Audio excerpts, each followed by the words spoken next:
Hello friends and families, இன்றைக்கி வந்து பார்த்திங்கன்னா ஒரு ப்ரைடல் ஆர்டர் இருக்குது. ஸோ அதுக்காக தான் இவ்வளோ சீக்கிரமாக 4 மணிக்கெலாம் அலாரம் வச்சு நானும் மனோஜ் எழுந்திரிச்சிட்டோம். இன்றைக்கி வந்து பார்த்திங்கன்னா மனோஜுக்கும் ஒர்க் இருக்குது, க்ரூம் பண்ணுறான். நான் வந்து ப்ரைடல் ஆர்டர் எடுத்திருக்கேன், மனோஜுக்கு வந்து க்ரூமு.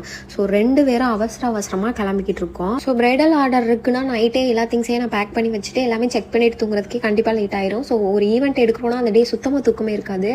அதே மாதிரி தான் மனோஜுக்கும் சுத்தமாக 2 பேருமே தூங்கவே இல்லை. வரையும் உட்காந்து பிக் பாஸ் உட்காந்து பார்த்துட்டு இருந்தோம். ஸோ இந்த லொக்கேஷன் பார்த்திங்கன்னா நமக்கு கொஞ்சம் லாங்காக இருக்கிறனால கொஞ்சம் ஏர்லியாகவே கிளம்பிட்டோம். நமக்கு இங்கேருந்து வந்து பார்த்திங்கன்னா ஒரு 1 hours மேலேயே நமக்கு ட்ராவல் இருக்கும் அரசமங்கலம்.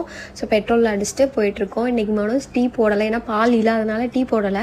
உனக்கு நான் போகிற வழியில் ஈசிஆரில் வாங்கி தரேன்னு சொன்னேன். சரி நம்பிட்டு உட்காந்துருந்தேன். ஈசிஆரை தாண்டி தேவிப்பட்டினம் வந்துருச்சு. தேவிப்பட்டினத்துலையாச்சும் எனக்கு டீ வாங்கி தருவானான்னு நினச்சிட்டு நானும் கம்முன்னு உட்காந்துட்ருக்கேன். ஈரு பொறு வர வழியில் கருப்பட்டி காஃபி இருக்குது அது இதுன்னு சொன்னான்.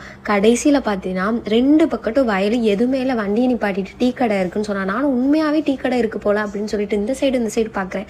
பொட்டிக்காடா புழுதிக்காடா இருக்குது. யாரா அவன் காலையிலேயே நான் டென்ஷன் ஏற்றிட்டு இருக்கான்னு சொல்லிட்டு பார்த்தீங்கன்னா டேரெக்டாக மஹாலே வந்துருச்சு. மஹாலுக்கு பக்கத்தில் வந்து ஒரு டீ ஷாப் இருந்துச்சு. இங்கேயாச்சும் எனக்கு நிப்பாட்டுறா அப்படின்னு சொல்லிட்டு காலில் விழுகாத குறையா அவன்கிட்ட அந்த டீயை வாங்கி காலையில் குடிச்சிட்டு, ஒரு டீ காடா இவ்வளோ ஒரு அக்க போகிறேன்னு நீங்கள் நினைக்கலாம். ஆனால் அந்த டீ லவருக்கு மட்டும்தான் தெரியும் அந்த டீ குடிச்சாதான் ஒரு வேலையே பார்க்க முடியும்.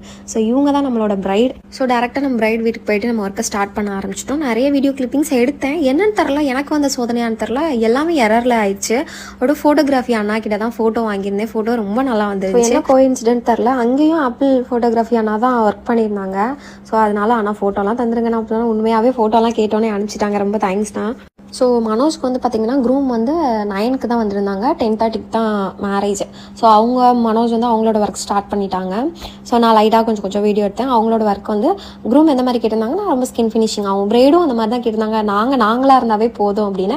ஸோ அவங்க கேட்ட மாதிரி ஒரு சூப்பரான மேக்கப் போட்டுட்டு நாங்கள் அங்கேருந்து கிளம்பிட்டோம். ஸோ கைஸ், நீங்கள் யாராவது அப்கமிங் பிரைட் ஆர் க்ரூமாக இருக்கீங்கன்னா மறக்காமல் பேஜை செக் பண்ணிக்கோங்க. ஸோ நாங்கள் வந்து உங்களோட பிக் டேயை சூப்பர் டேயாக மாற்றிடுறோம். ஸோ மறக்காமல் பேஜ் ஃபாலோ பண்ணி வச்சுக்கோங்க. தேங்க்யூ.